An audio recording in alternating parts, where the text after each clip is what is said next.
Conversation with Congressman Chris Stewart joining us in just a moment from Washington, D.C. Also, it is draft night in the NBA. What are the Jazz gonna do? Before we get there, let's take a look at what is making headlines tonight. Right now on our website, KUTV.com. The 5 passengers on the Titanic-bound submersible are believed to be dead and the craft imploded. The U.S. Coast Guard says after 72 hours of searching, crews found the tail cone of the Titan submersible roughly 1,600 feet from the bow of the Titanic on the sea floor. Also making headlines tonight, some new information this afternoon on what's happening immediately, what happened immediately after a recent road rage incident in Davis County. Investigators say after an 18-year-old woman was shot in the face, she was able to get off of I-15 and call for help. Also in your headlines tonight, right now, KUTV.com. For the first time in nearly 20 years, the Church of Jesus Christ of its Latter-day Saints updated their Preach My Gospel training manual. The manual used by tens of thousands of missionaries all over the world. Finally, police are investigating a crash in Salt Lake City. They say an SUV driver hit a bicyclist in an intersection off of Sunnyside and Guardsman just before 8 this morning. The cyclist was last reported to be in critical condition. As we go in depth tonight, you can always get in touch with us throughout the show. Very easy to do. Use the hashtag 2NewsLive to join our conversation. We'd love to have you with us. You can find us on Facebook, Twitter, and Instagram. Send me a direct message to weigh in. Let's go in depth tonight. Congressman Chris Stewart joining us live here now on 2 News Live. Congressman, as always, it is great to speak with you. First and foremost, you announced your intent to retire from Congress. How are you processing this decision tonight, and how is your family doing? Well, thank you for asking. I have health concerns with my wife. She had a stroke about a year ago, and it's just made it difficult for me to be gone all of the time, and reached a point where it really wasn't fair to her for me to continue to ask her to do that. My family has sacrificed so much for so many years, as I've spent time here in Congress and then previous to that in the military. And it's with a real heavy heart and a lot of disappointment that I leave. I didn't want to leave Congress. I certainly didn't want to leave in the middle of a session. But at the same time, you know, we're optimistic about our future. Let's take care of our first priorities, which is our family. And then we'll hopefully find ways we can contribute and continue to serve, and especially this really critical time in our nation's history. But you know, it's okay. We accept the curveballs that life throws us, and you have faith and you move forward. Well, of course, we're hopeful for good health for your family in the future. You were elected into the House of Representatives back in 2012. So any unfinished business on behalf of Utahns that you'd like to see through? Oh my gosh, there's so much unfinished business, which is, of course, why it's hard to leave. I think that I'd like to do one or two things before we leave. Number one is I didn't know that I would become involved with emotional health, with mental health, with suicide prevention.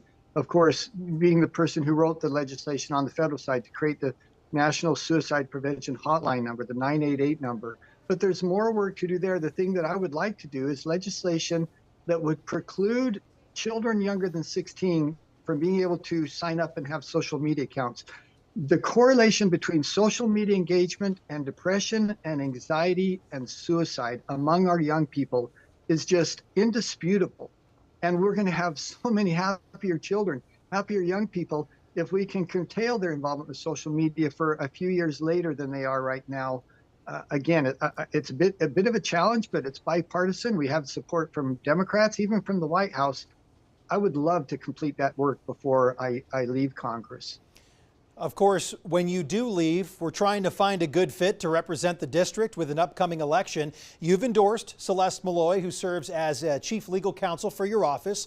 Why did you throw your endorsement behind Celeste Malloy? Well, and I have to be careful in answering that question because, you know, I'm representing in an official capacity tonight, and I can't, comment on active campaigns because of that. And I'll just simply say there's a lot of great people in the race. I think some of them would be extraordinary congressmen. I really do. I think Celeste is among those who would be a great person to represent the 2nd Congressional District. Well, Congressman, some activity just this afternoon. You, along with our Utah delegation, voted on a resolution which passed on to a committee to impeach President Joe Biden over his handling of the U.S. border with Mexico. Why did you vote this way, and why is this moving forward to committee? Well, look, I mean, this President Biden's leadership is about far more than just the southern border. But they've been completely derelict in a fundamental responsibility of the federal government, that is to secure our borders, to secure our national security. And there's no question the southern border is just absolute chaos. It's a human rights catastrophe with literally hundreds of thousands of examples of young children, young girls, and women being trafficked across the border as just one example. But one of the things I objected to with the Democrats and their impeachment proceedings was they weren't careful. They weren't thoughtful. They didn't give any actually investigative effort. I mean, for heaven's sakes, the second impeachment, they took place in about 10 days. I think that's a mistake. If you think the president of the United States has done something that's actually impeachable, you should go through a very thoughtful, thorough process to do that. And we haven't done that yet. And so the appropriate response is, well, refer it to the committee, let them complete their investigation as they've been working on for months now. But we shouldn't be in a position where just the opposite party always impeaches the president. That's a terrible precedent for our country. On the other hand, if there are things there that are very troubling, like there clearly is regarding allegations of actual bribery with the president and his son, those should be investigated. And we should do that. We are doing that. And we'll see where those investigations lead. To another topic of investigation regarding Special Counsel John Durham. What do you make of his testimony and his report that was released in May about the FBI's investigation into both Russia and Donald Trump? Well, and what Mr. Durham did, and I had a chance to visit with him this week, and of course he was before another committee here on Congress. What he did was actually verify what some of us have been saying for 4 or 5 or 6 years. Those of us on the Intelligence Committee who were involved with the Russian investigation beginning in 2016, we came out and we said the FBI lied to the FISA courts. The FBI has deceived the American people. The Department of Justice, or Democratic colleagues like Adam Schiff, for example, they're deceived the American people. And then it moved and actually grew. Our concerns grew from there. Well, Mr. Durham, after his many-year investigation, has concluded that's exactly right. And now the question is, well, what do we do with that? What reforms can we implement at the FBI where they can begin to regain the trust of the American people? For heaven's sakes, I'm a conservative. I'm a former military officer. I'm someone who supports our men in blue.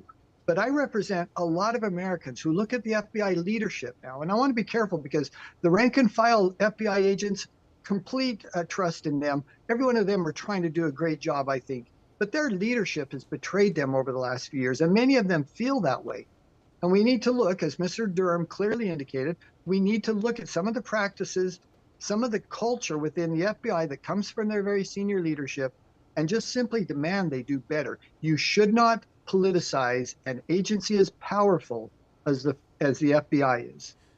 Congressman Chris Stewart with us here on 2 News Live. Congressman, I saw you talk about this on social media a few weeks ago, but what do you make of the situation right now as it stands with former President Donald Trump, who intends to run again for president?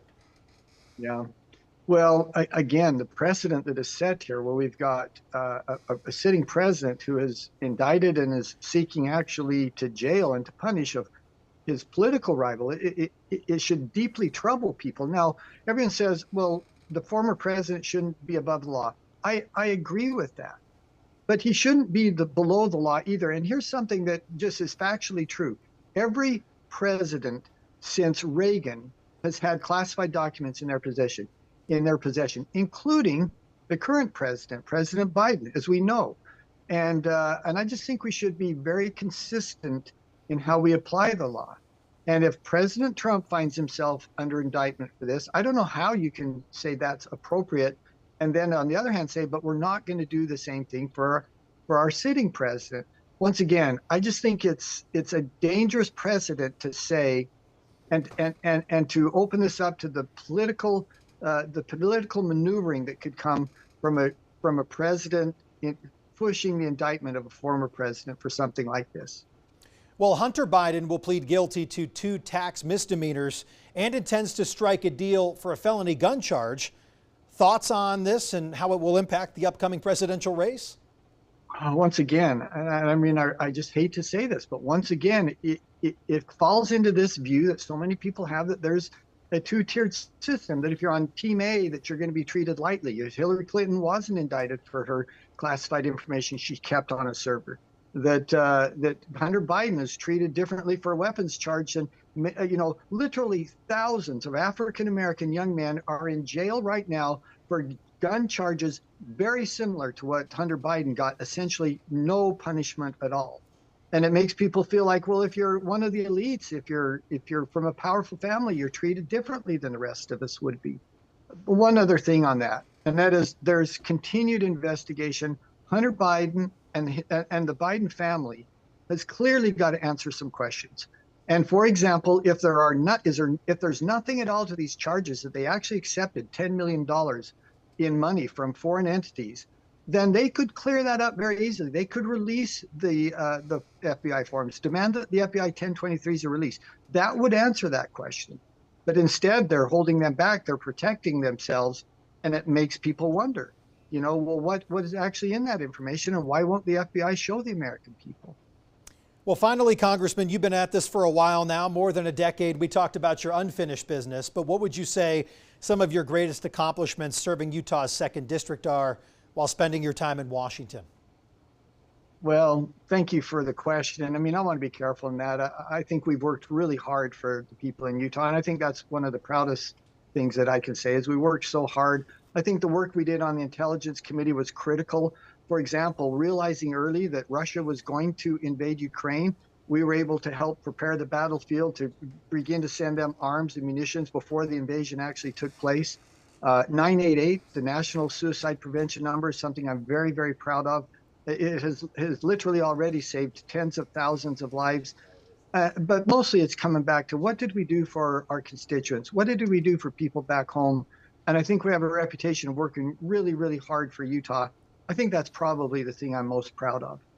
Always so gracious with your time. Thank you so much for Congressman Stewart for joining us here on 2 News Live. Thank you for your service to our country, both in uniform and in D.C. On behalf of the state of Utah, it's always great to speak with you.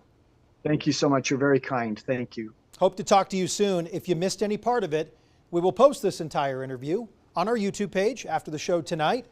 Just search KUTV 2 News Salt Lake City on our YouTube channel to see the clip. It'll also be on our website, KUTV.com, as well. Always nice to catch up with our representatives from Washington, or in Washington, representing our districts here in Utah. It's always great to catch up with this guy, though, because there's always something unique on the board behind you. We're going to keep it. There's the heat wave coming. It is coming, and we're going to talk more about that. Don't be too surprised about it coming, because I know we've been kind of stuck in this cooler-like pattern. It's more typical July weather. Sure. That might start right as that calendar hits July 1st. So 70s and 80s right now on the Wasatch Front. Let's get right to your forecast and what you need to know. As you head out the door this evening, we are quiet here in Utah, at least along the Wasatch Front, but it's the mountain areas where we're seeing some of those thunderstorms. If we can get to that forecast, maybe we'll talk about the rain chances that we have here across the area. All right. It's there. It's here. Let's hang out. Yeah. So a few thunderstorms right now. This is mainly east of the Wasatch Front. You're seeing these storms roll through Kemmerer, Wyoming, just west of Rock Springs. This is where we have a little bit more instability and a little bit of moisture to work with. So this is where we'll find a little bit of rain this evening, but really no rain here along the Wasatch Front. Castle Country, southwestern, or portions of the Uinta Basin, a couple light showers. I mean, not a really big deal, but with these showers, Brian, you're going to get some gusty winds coming out of them. So we're not really going to see a whole lot of rain with today's setup. Then these showers, they're going to be falling apart, though, as we head into tonight. But we're not done yet. We're tracking this storm right here, and that storm will eventually be pushing into northern Utah. Right now, we are seeing those storms across California. We're probably not going to get a whole lot of rainfall out of this storm. Unfortunately, what it's going to do is bring a lot of wind to Utah, and that will really impact us for tomorrow. So let's get to your forecast. As we roll through Future Track, you'll see these showers across northern Utah beginning to wind down. Sorry, we're having some mic problems right now. We're going to be changing out my mic so you can hear me a little bit better. These showers, by the way, will again be falling apart for tonight, and then as we head into tomorrow, you will be seeing isolated showers develop again across northern Utah as the storm gets a little bit closer. Right now, it's just about a 20% chance of seeing that thunderstorm, so don't plan on it. The best chance will likely be in the mountains and north of Salt Lake City. And then just in time for the weekend, we got clearing skies, and the weekend is shaping up to be very pleasant and very mild. Those wind speeds have been gusting to about 30 miles per hour in southern Utah. Those wind speeds will relax for tonight. And then as we head into tomorrow, we're going to see the wind shift into northern and eastern Utah. And that's where we have some gusts approaching 40 miles per hour out in Vernal, including a wind advisory. Lots going on this weekend, including the Utah Arts Festival. And here we go, low 80s for the next couple days. By the end of the weekend, though, we'll be in the upper 80s. Again, just dealing with those strong winds on Friday.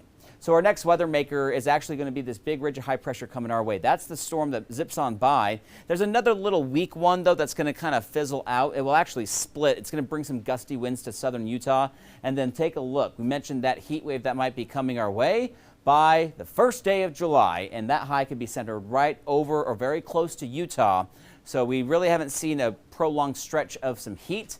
That might change as we head into the 4th of July holiday. I see it being pretty hot and dry. St. George, you have sunny skies. Tomorrow, 87, more than 10 degrees below normal. We'll be in the mid-90s through the weekend and into early next week. And then look at Thursday, getting close to 100. Very sunny next 7 days down south. Salt Lake could see a stray thunderstorm, but we got those gusty winds for tomorrow as we wrap up the work week. But again, the weekend is going to be beautiful. Overnight lows in the upper 50s. We kind of stay in the mid to upper 80s for most of next week. And then again, as we head into the following weekend, and of course, the first week of July, that's when we could see that heat. Probably going to see a lot of 90s on that 7 day coming up. So enjoy the 80s for the next 7 days. All right, Chase, thank you very much. Let's do the whole depth thing again. We're talking about the draft tonight. Why aren't you at the draft party? I will be as soon as I'm done talking to you. By the way, this is David James. You've seen him in many places, not always here on 2 News Live. Thanks for swinging by. What are you excited for tonight? What are you looking at? Looking to see how many teams make trades and how many deals are made in the top 10 picks. Usually there aren't a lot there. The teams that are 3, 4, 5 have all indicated they might make a trade. And so what happens there? The Jazz have been linked to trading up to the 7th or 5th spot from 9 to get the guy they want. Now, Walt Perrin, who used to work for the Jazz, used to meet with the media, and he would meet with the media 3, 4 times a week during the build-up to the draft. And he would always say, when people would ask me, they'd say, Liars Club is in session. I bet you got quotes, but people are lying to you anonymously. He'd say it all the time. He works for the Knicks now.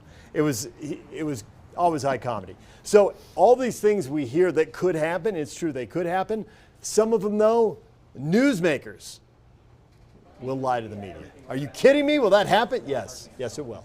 3 picks in the first round. They're the only team with that availability right now. Right now, trade bait. That could change by 7 or 8 o'clock. Well, right. It's amazing how things change. Even last night, throughout the night, in the league itself. Yes, and today also. It's not done yet, but the Wizards trading Chris Paul to the Warriors for Jordan Poole is being worked on, close to done. And no discussions within the Jazz publicly right now that you've seen? So 2 things: discussions within the Jazz, absolutely. Publicly, no. Sure. Yahoo just came out with a piece yesterday, though, that said the Jazz were being linked to the 5th and the 7th picks in the draft because they want Anthony Black out of the University of Arkansas. So the people who could be going to the draft party tonight might see a trade go down with the Jazz. The other theory is one theory is the Jazz trade 16 and 9 and move up to 5, then they don't have the 3 picks you were talking about. But the other theory is they move 28 and 16, and they move up to 10, 11, 12. Dallas Mavericks at 10 might be looking to move out if they can get some veteran help for Luka Doncic. It's a game of checkers and chess combined, perhaps? Yes, and there's a lot of poker. There's a lot of bluffing going on. Okay, I had so a feeling. Yes, any analogy you would like between that. Sure, well, there's a lot to keep an eye on tonight, so I won't bug you with more theories. You think they come out a much better team tonight? You would hope. That's the point. You would hope that the whole point of trading Mitchell and trading Gobert was to get more picks. And actually, one of the 3 picks they have because they traded Royce O'Neal. And this is supposed to be a deep draft. We've been hearing that for 2 years, that this is going to be a deep draft. So having 3 picks in it, you would think they get at least 1 good player, hopefully 2. They've got to get 1, but hopefully 2 good players. One of the best players on our roster, David James, won't be traded tonight. But later, you never know. You never know what will happen down the road if those phones start ringing. DJ, thanks so much. All right. Let's take a look and see what you feel at home, on the road, wherever you're tuning into this viewer poll. David's going to take a look at this poll too, because I think he's interested, right? The numbers are actually tight. How important is this year's NBA draft for the Jazz's future championship hopes? Many of you, 34%, that's the majority right now, saying still building a championship team. Then everyone is gridlocked at 22%. Everyone loves that number. Going to the finals this year won't make a difference. What do you see? Still building or back on K-Jazz? Those are the two correct answers. I love that. Yes, there is a tie for the correct answer. DJ, thanks for coming by. Thanks for watching 2 News Live. We were obviously thankful to have Congressman Chris Stewart joining us tonight from Washington, D.C. David James here in studio talking about the NBA draft tonight. And Chase Thomason, who got that microphone figured out to deliver that forecast. We thank you, Chase. Thanks to everyone at home. We will be back tomorrow for another edition of 2 News Live. Have a great night.